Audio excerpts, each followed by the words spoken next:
नमस्कार, मैं हूं शिवानी। बिहारी न्यूज में आपका स्वागत है। आज है 21 जून, दिन शनिवार, और नए दिन की शुरुआत करते हैं ताजगी और ऊर्जा के साथ। और आज मनाया जा रहा है अंतर्राष्ट्रीय योग दिवस, और एक ऐसा दिन जो हमें स्वस्थ जीवन की ओर कदम बढ़ाने की प्रेरणा देता है। तो क्यों ना आज से ही शुरुआत करें, कुछ मिनट खुद के लिए निकालें और अपने तन मन को योग से जोड़ें। और इसी के साथ आपको योग दिवस की बहुत बहुत शुभकामनाएं। अब रुख करते हैं आज की टॉप हेडलाइंस की ओर। बिहार के 70,000 स्कूलों में गूंजेगा योग मंत्र। आज योग संगम के साथ नया कीर्तिमान रचेगा भारत। छात्र शिक्षक मिलकर बनाएंगे एक पृथ्वी एक स्वास्थ्य का सपना साकार।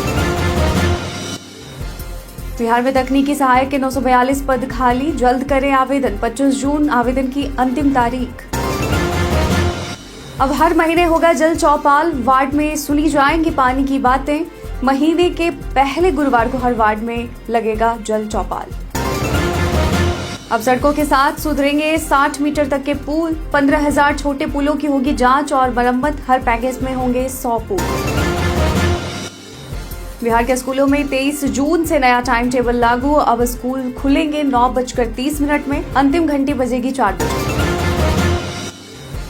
अब हर ट्रेन में वेटिंग सिर्फ 25% तक। सफर होगा आसान, टिकट बुकिंग होगी पारदर्शी। कम वेटिंग में मिलेगी कंफर्म सीट। तत्काल टिकट चाहिए तो पहले IRCTC को आधार से जोड़िए। 1 जुलाई से है जरूरी आधार को लिंक करना। यहां समझे लिंक करने का प्रोसेस। तो ये थी आज की टॉप हेडलाइंस। अब नजर डालते हैं उन 25 बड़ी खबरों पर जो आपके लिए जानना है जरूरी। DRDO RAC में साइंटिस्ट बी के पदों पर भर्ती के लिए आवेदन शुरू। DRDO RAC ने साइंटिस्ट बी के 156 पदों पर भर्ती के लिए नोटिफिकेशन जारी किया है। आवेदन प्रक्रिया 14 जून 2025 से शुरू हो चुकी है और अंतिम तारीख 4 जुलाई 2025 है। उम्मीदवार rac.gov.in पर जाकर आवेदन कर सकते हैं। शैक्षणिक योग्यता में संबंधित ट्रेड में इंजीनियरिंग की डिग्री, MSc और वैलिड गेट स्कोर जरूरी है। चयन गेट स्कोर के आधार पर होगा। आयु सीमा सामान्य वर्ग के लिए 35 वर्ष, OBC के लिए 38 वर्ष और SC/ST के लिए 40 वर्ष है। फीस 100 रुपये अनरिजर्व्ड OBC EWS पुरुष के लिए रखी गई है, और जबकि महिला और आरक्षित वर्ग के लिए निःशुल्क है। सैलरी 56,100 रुपये प्रतिमाह होगी। 20 वर्षों में बिहार की सड़कों का दुगना हुआ नेटवर्क। पिछले 20 वर्षों में मुख्यमंत्री नीतीश कुमार के नेतृत्व में बिहार में सड़क नेटवर्क में दोगुनी वृद्धि हुई है। 2005 तक जहां 14,468 किलोमीटर सड़कें थीं, वहीं 2025 तक यह बढ़कर 26,000 किलोमीटर से अधिक हो गई हैं। सिंगल लेन की जगह अब 2, 4 और 6 लेन सड़कों का जाल बिछ चुका है। राष्ट्रीय और राज्य उच्च पथों की लंबाई में उल्लेखनीय वृद्धि हुई है। बृहद जिला पथ भी 2 गुने से अधिक हो गए हैं। अब राज्य में 5 एक्सप्रेसवे परियोजनाएं प्रक्रियाधीन है। सरकार का लक्ष्य 2027 तक बिहार के किसी भी कोने से पटना 3.5 घंटे में पहुंचने की व्यवस्था करना है। बिहार के सरकारी स्कूलों के लिए नया टाइम टेबल जारी। बिहार में गर्मी की छुट्टी के बाद सभी सरकारी स्कूल 23 जून से नए टाइम टेबल के अनुसार संचालित होंगे। शिक्षा विभाग द्वारा जारी आदेश के मुताबिक अब सभी प्रारंभिक, माध्यमिक और उच्च माध्यमिक स्कूल सुबह 9:30 बजे खुलेंगे और शाम 4 बजे तक चलेंगे। पहले जारी समय सारणी में बदलाव कर नया शेड्यूल लागू किया गया है। सुबह 9:30 बजे से 10 बजे तक प्रार्थना, फिर 8 कक्षाएं निर्धारित की गई हैं। दोपहर 12 बजे से 12:40 तक मध्यांतर और मध्याह्न भोजन होगा। अंतिम घंटी 3:20 से 4 बजे तक चलेगी। इसके बाद स्कूल की छुट्टी होगी। बिहार में गंगा किनारे विकसित ऑर्गेनिक कॉरिडोर बना राष्ट्रीय मॉडल। बिहार सरकार द्वारा 2020 में शुरू किया गया गंगा किनारे जैविक कॉरिडोर अब राष्ट्रीय मॉडल बन चुका है। बक्सर से कटिहार तक गंगा नदी के किनारे 13 जिलों में फैले इस कॉरिडोर में 20,000 से अधिक किसान करीब 19,594 एकड़ भूमि पर जैविक खेती कर रहे हैं। इस योजना से न सिर्फ रासायनिक प्रदूषण घटा है, बल्कि गंगा की जैव विविधता और पारिस्थितिकी तंत्र को भी संजीवनी मिली है। किसानों को पहले वर्ष 11,500 रुपये और अगले 2 वर्षों में 6,500 प्रति एकड़ अनुदान मिलता है, और यह मॉडल पर्यावरण हितैषी खेती को बढ़ावा देकर पूरे देश के लिए प्रेरणा बन गया है। हर वार्ड में महीने के पहले गुरुवार लगेगा जल चौपाल। बिहार में हर घर नल का जल योजना को मजबूती देने के लिए लोक स्वास्थ्य अभियंत्रण विभाग ने प्रत्येक महीने के पहले गुरुवार को सभी वार्डों में जल चौपाल आयोजित करने का निर्णय लिया है। इस पहल का उद्देश्य जल आपूर्ति की स्थिति की समीक्षा, उपभोक्ताओं को जल मानकों की जानकारी देना और जल संरक्षण के प्रति जागरूकता फैलाना है।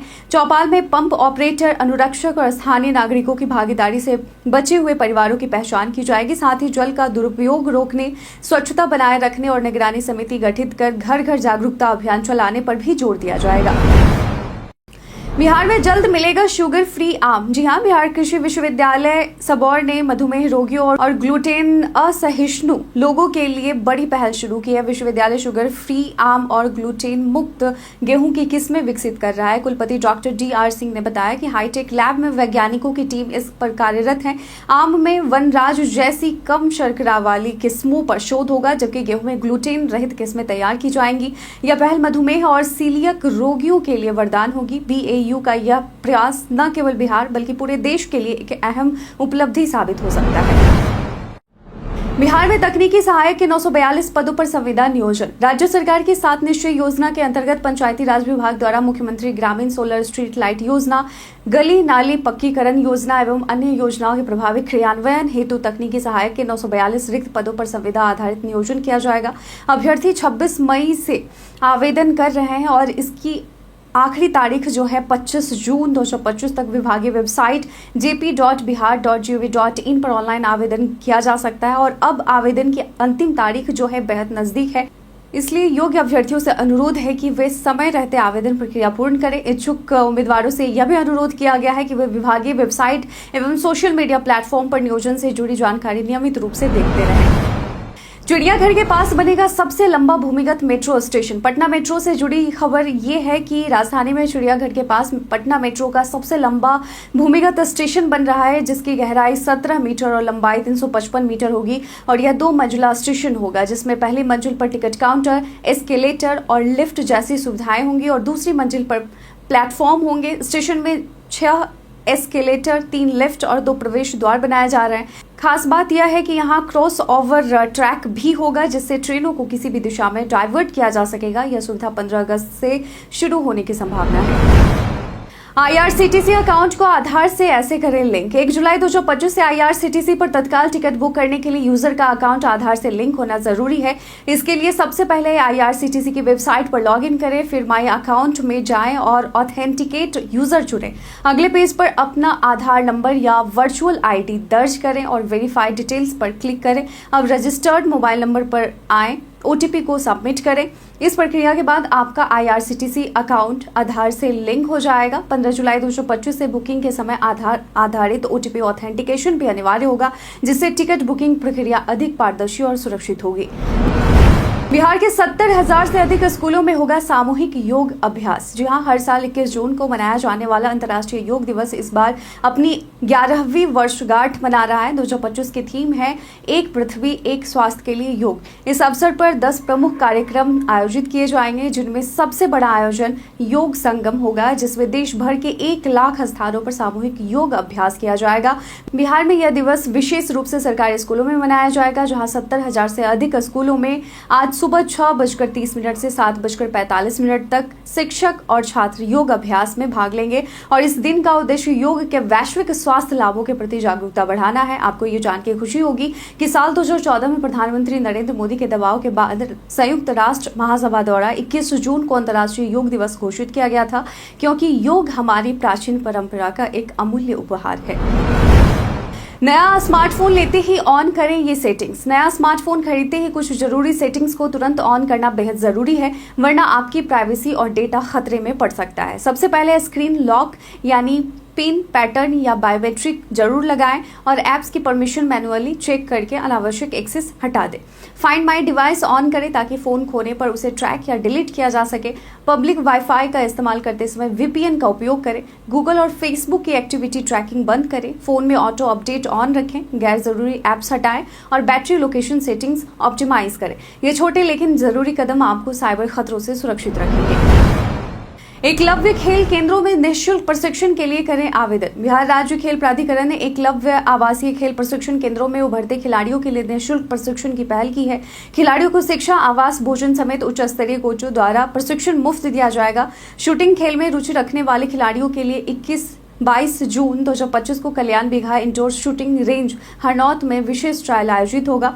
और आवेदन करने के लिए अभ्यर्थी का बिहार निवासी होना जरूरी है और जन्म तिथि 1 जनवरी 2011 से 1 जनवरी 2013 के बीच होनी चाहिए। इच्छुक खिलाड़ी इस लिंक पर जाकर ऑनलाइन आवेदन कर सकते हैं। लिंक आपके स्क्रीन पर होगा। ध्यान रहे, ये सिर्फ शूटिंग के लिए आज से ट्रायल है, अन्य खेलों के लिए आप आवेदन कर सकते हैं। बिहार के 6 शहरों में अटल कला भवन का निर्माण। बिहार के 6 शहरों कैमूर, बक्सर, शेखपुरा, अररिया, सिवान और अरवल में 620 लोगों की क्षमता वाले अटल कला भवन का निर्माण किया जाएगा।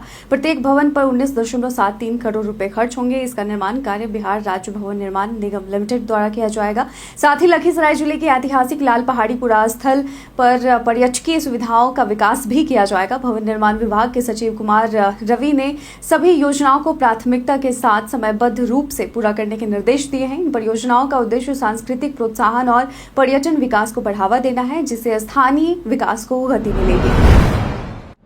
60 मीटर तक के पुल अब सड़कों के रख रखाव के साथ होंगे शामिल। अब 60 मीटर लंबाई तक के पुलों को भी सड़कों के रख रखाव के काम के साथ शामिल किया जाएगा। नवंबर के बाद नए पैकेज के तहत इस योजना की शुरुआत होगी, जिसमें पुलों की मरम्मत के लिए विशेष प्रावधान रहेगा। लगभग 15,000 ऐसे पुलों को चिन्हित किया गया है, जिन्हें सड़कों की मरम्मत के पैकेज में शामिल किया जाएगा।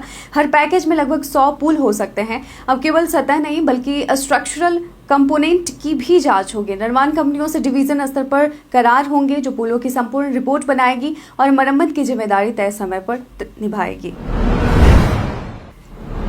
रेल यात्रा होगी सुगम, वेटिंग लिस्ट पर रेलवे का सख्त फैसला। जो यहाँ भारतीय रेलवे ने यात्रियों की सबसे बड़ी टेंशन वेटिंग टिकट को लेकर बड़ा फैसला लिया है। अब किसी भी ट्रेन में वेटिंग टिकटों की संख्या ट्रेन की कुल सीटों के अधिकतम 25% तक ही सीमित होगी और यह नियम एसी फर्स्ट से लेकर स्लीपर और चेयर कार सभी श्रेणियों पर देश भर में लागू होगा। इससे यात्रियों को टिकट की स्थिति को लेकर अधिक अस्पष्टता मिलेगी, भीड़ भाड़ घटेगी और यात्रा अधिक आरामदायक होगी। पहले के मुकाबले अब अनावश्यक वेटिंग की स्थिति नहीं बनेगी। जोनल रेलवे को जरूरत के अनुसार लचीलापन दिया गया है। रेलवे का यह कदम टिकटिंग व्यवस्था को पारदर्शी और यात्री केंद्रित बनाने की दिशा में अहम बदलाव है। बिहार में आज बारिश के आसार, तापमान में हल्की गिरावट संभव। बिहार में 21 जून को मौसम में बदलाव देखने को मिलेगा। मौसम विभाग के अनुसार राज्य के उत्तर पश्चिमी और मध्य भागों में हल्की से मध्यम बारिश की संभावना है। पटना, गया, दरभंगा और मुजफ्फरपुर सहित कई जिलों में बादल छाए रहेंगे और गरज के साथ बौछारें पड़ सकती हैं। तापमान में हल्की गिरावट दर्ज की जा सकती है। अधिकतम तापमान 32 से 34 डिग्री सेल्सियस के आसपास रहने का अनुमान है। नमी की वजह से उमस बनी रहेगी। किसानों और यात्रियों को सलाह दी जाती है कि मौसम अपडेट पर ध्यान दें और आवश्यक सावधानी बरतें। आज होगा वर्ष 2025 का सबसे लंबा दिन। रात रहेगी सिर्फ 11 घंटे। 21 जून 2025 शनिवार को आषाढ़ कृष्ण एकादशी के दिन वर्ष का सबसे लंबा दिन और सबसे छोटी रात होगी। सूर्य दोपहर 1:45 में सुकर्मा योग में आद्रा नक्षत्र में प्रवेश करेगा। इस दिन की अवधि 13 घंटे और रात 11 घंटे की होगी। सूर्य के दक्षिणायन और आद्रा नक्षत्र में प्रवेश में से जो मानसून की स्थिति है मजबूत होगी तथा वर्षा की संभावना बढ़ेगी और यह समय किसानों के लिए शुभ है। बीज बोने और कृषि कार्यों की शुरुआत के लिए अनुकूल माना जाता है। सूर्योपासना, धार्मिक कर्म, सेवा और दान पुण्य करने से विशेष पुण्य प्राप्त होता है। पीएम मोदी ने बिहार को दी 10,000 करोड़ की सौगात, विपक्ष पर किया वार। प्रधानमंत्री नरेंद्र मोदी ने 20 जून 2025 को चुनावी वर्ष में बिहार के सिवान से बड़ी रैली कर विकास परियोजनाओं की सौगात दी। मुख्यमंत्री नीतीश कुमार और डिप्टी सीएम सम्राट चौधरी के साथ खुले जीप में खड़े होकर रोड शो कर मंच पर पहुंचे और इस दौरान उन पर फूलों की बारिश की गई।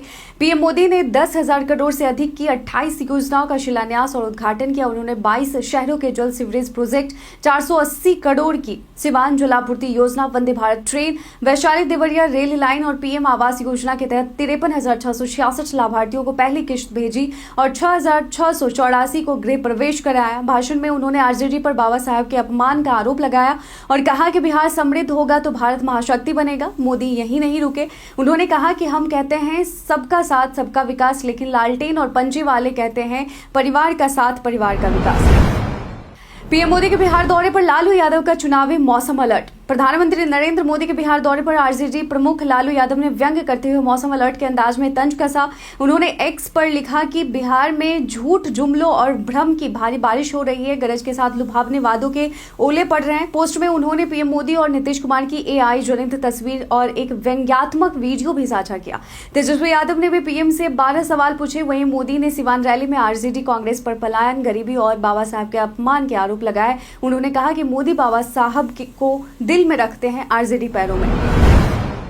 पंचायत स्तर से शुरू हुई जदयू की विधानसभा की सीटों की लड़ाई। बिहार में विधानसभा की 243 सीटों की लड़ाई अब पंचायत स्तर से शुरू हो गई है। जदयू ने 21 जून से महाअभियान की शुरुआत का ऐलान किया है, यानी आज से, जिसका मुख्य उद्देश्य मुख्यमंत्री नीतीश कुमार के 20 वर्षों के विकास कार्यों को जनता तक पहुंचाना और अति पिछड़ा वर्ग को फिर से संगठित करना है। इस अभियान के तहत जदयू नेता और कार्यकर्ता सभी पंचायतों में बैठक करेंगे। पार्टी ने 225 सीटों का लक्ष्य तय करते हुए संगठन को जमीनी स्तर से मजबूत करने की रणनीति अपनाई है। अति पिछड़ा वर्ग को साध कर जदयू फिर से अपने सामाजिक आधार को सशक्त करना चाहती है। आरजेडी के नए प्रदेश अध्यक्ष मोदी पर हुए हमलावर। आरजेडी के प्रदेश अध्यक्ष मंगनी लाल मंडल ने प्रधानमंत्री नरेंद्र मोदी की बिहार यात्राओं को लेकर तीखा हमला बोला है। उन्होंने कहा कि पीएम की बार बार की यात्राएं चुनावी रणनीति का हिस्सा है, जो एनडीए और जदयू में बढ़ती अंदरूनी परेशानियों और एंटी इनकम्बेंसी के डर को दर्शाती है। मंडल ने दावा किया कि प्रधानमंत्री की मौजूदगी से कोई सकारात्मक असर नहीं पड़ेगा, बल्कि जनता में इसका उल्टा प्रभाव हो सकता है। साथ ही बाबा साहेब अम्बेडकर के कथित अपमान को लेकर मंडल ने बीजेपी पर फर्जी वीडियो बनाने और झूठ फैलाने का गंभीर आरोप लगाया, इसे साजिश करार दिया। भाजपा विधायक मिश्री लाल यादव की विधानसभा सदस्यता समाप्त। दरभंगा जिले के अलीनगर से भाजपा विधायक मिश्री लाल यादव की विधानसभा सदस्यता समाप्त कर दी गई है। यह निर्णय बिहार विधानसभा अध्यक्ष नंद किशोर यादव द्वारा लिया गया है। मिश्री लाल यादव सजायाफ्ता होने के कारण अयोग्य ठहराए गए हैं। अदालत द्वारा दोषी करार दिए जाने के बाद संविधान और नियमों के तहत उनकी सदस्यता स्वतः समाप्त मानी गई है। मिश्री लाल यादव भाजपा के वरिष्ठ नेता माने जाते थे और अलीनगर क्षेत्र से चुनाव जीतकर विधानसभा पहुंचे थे। अब इस सीट पर उपचुनाव की संभावना बन गई है। जायसवाल राहुल की सदी शुरुआत, गिल का शतक, पंत का धमाल। भारत का पहले दिन दबदबा, इंग्लैंड की गेंदबाजी पस्त। जी हां, भारत और इंग्लैंड के बीच पहले टेस्ट मैच के पहले दिन भारत ने शानदार प्रदर्शन करते हुए स्टंप्स तक 3 विकेट के नुकसान पर 359 रन बना लिए। कप्तान शुभमन गिल ने 127 रन की बेहतरीन शतक की पारी खेली और अभी तक नाबाद हैं, जबकि उप कप्तान ऋषभ पंत भी 65 रन बनाकर नाबाद हैं। यशस्वी जायसवाल ने भी तेज तर्रार शतक जड़ा और टीम को मजबूत शुरुआत दिलाई। हालांकि वो शतक जड़ने के साथ ही आउट हो गए, इंग्लैंड के गेंदबाजों के शिकार हो गए और उन्होंने केएल राहुल के साथ पहले विकेट के लिए 91 रनों की साझेदारी की। राहुल 42 रन बनाकर आउट हुए। टॉस जीतकर पहले गेंदबाजी चुनने का फैसला इंग्लैंड के लिए महंगा साबित हुआ और भारत ने दिन पूरी तरह अपने नाम किया। और इसी के साथ आज दूसरा दिन का मुकाबला 3:30 बजे से फिर से शुरू होगा। भारत के इतिहास में आज की तारीख कई कारणों से है दर्ज। मनमोहन सिंह 1999 में आज के दिन भारत के वित्त मंत्री बने। भारत के बैडमिंटन स्टार खिलाड़ी साइना नेहवाल ने 2009 में सुपर सीरीज बैडमिंटन टूर्नामेंट का खिताब जीता। ऐसा करने वाली वो पहली भारतीय महिला है। अंतर्राष्ट्रीय योग दिवस भारत के प्रधानमंत्री नरेंद्र मोदी की अपील पर दुनिया भर में मनाया गया था। आधुनिक युग के श्रेष्ठ ब्रज भाषा कवि जगन्नाथ दास रत्नाकर का निधन 1932 में हुआ। प्रसिद्ध हिंदी साहित्यकार, नाटककार और कहानीकार विष्णु प्रभाकर का जन्म 1912 को हुआ था और आज ही के दिन विश्व संगीत दिवस और अंतर्राष्ट्रीय योग दिवस के तौर पर मनाया जाता है। एक परिवार एक नौकरी योजना का दावा फर्जी। हाल ही में एक यूट्यूब चैनल सरकारी योजना 573 ने दावा किया है कि केंद्र सरकार एक परिवार एक नौकरी योजना के तहत हर परिवार से एक व्यक्ति को सरकारी नौकरी दे रही है, लेकिन पीआईबी फैक्ट चेक ने इस दावे को फर्जी बताया है। केंद्र सरकार ने इस नाम से कोई योजना शुरू नहीं की है। ऐसी अफवाहों से सावधान रहें और सरकारी भर्तियों की सही जानकारी केवल संबंधित विभाग की आधिकारिक वेबसाइट पर ही प्राप्त करें। झूठी सूचनाएं भ्रम फैलाती हैं, सतर्क रहें और प्रमाणिक जानकारी पर ही भरोसा करें। और इसी के साथ हम प्रतिदिन आपसे 5 ऐसे जरूरी सवाल और उसके जवाब पूछते हैं जो कि बीपीएससी, बिहार पुलिस, दारोगा समेत एसएससी जैसे अन्य प्रतियोगी परीक्षाओं में काम आएंगे। सवाल इतिहास, बिहार स्पेशल, विज्ञान, करंट अफेयर्स और भूगोल से होते हैं। पूछे गए 5 सवाल में आपने कितना सही उत्तर दिया है यह हमें कमेंट सेक्शन में लिखकर जरूर बताएं। आज का पहला सवाल है, हाल ही में किस अफ्रीकी देश ने मारबर्ग वायरस के प्रकोप की सूचना दी है? Option A Tanzania, option B Kenya, option C Somalia, option D Rwanda. इसका सही उत्तर है ऑप्शन डी रवांडा। आज का दूसरा सवाल है, माउंट धौलागिरी किस देश में स्थित है? Option A Bharat, option B Myanmar, option C Nepal, option D चीन। इसका सही उत्तर है ऑप्शन सी नेपाल। आज का तीसरा सवाल है, 2025 में ISSF जूनियर वर्ल्ड कप की मेजबानी कौन सा देश करेगा? Option A Nepal, option B Myanmar, option C Bhutan, option D Bharat. इसका सही उत्तर है ऑप्शन डी भारत। हाल ही में किस मध्य पूर्व देश ने लगभग 40 वर्षों में अपनी पहली राष्ट्रीय जनगणना शुरू की है? Option A Iran, option B Iraq, option C Qatar, option D Oman. इसका सही उत्तर है ऑप्शन बी इराक। आज का 5वां और आखिरी सवाल है, झील किवू जो समाचारों में देखी गई थी किन 2 देशों के बीच स्थित है? Option a democratic Republic of Congo और रवांडा, ऑप्शन बी चाड और नाइजर, ऑप्शन सी मिस्र और सूडान, ऑप्शन डी जिम्बाब्वे और दक्षिण अफ्रीका। इसका सही उत्तर है option a democratic Republic of Congo और रवांडा। तो बीते दिन हमारे द्वारा पूछे गए सवाल का आप लोगों में से बहुत लोगों ने अपना जवाब में कमेंट सेक्शन में लिख कर दिया था। जिन्होंने पूछे गए सवाल का जवाब दिया उनके नाम हैं विश्वजीत कृष्णा प्रसाद, विनोद शाह, अनवर करीम खान, रामशंकर सिंह, पुष्पा, संजीव कुमार, मोहम्मद शाकिर हुसैन, राजकिशोर महतो, राकेश मिश्रा, मोतीलाल कुमार, संजीत कुमार, गणेश कुमार, अभिप्रिया, अतीक खान, गणेश रॉय, राजपति प्रसाद, मीना कुमारी, सुमंत कुमार, सूरज कुमार, अब्दुल मनन और विजय। और इसी के साथ बढ़ते हैं आज के सवाल की। और आज का सवाल है कि क्या आपने भी बिहार में सड़क नेटवर्क में आए बदलाव को अनुभव किया है? तो आप अपना जवाब में कमेंट सेक्शन में लिखकर जरूर बताइएगा। आज के बुलेटिन में बस इतना ही। बिहार की तमाम खबरों के साथ बने रहने के लिए देखते रहें बिहारी न्यूज़। और साथ ही अगर आप यूट्यूब चैनल पर देख रहे हैं तो चैनल को सब्सक्राइब करें। अगर आप फेसबुक पेज पर देख रहे हैं तो लाइक और फॉलो करना ना भूलें। धन्यवाद।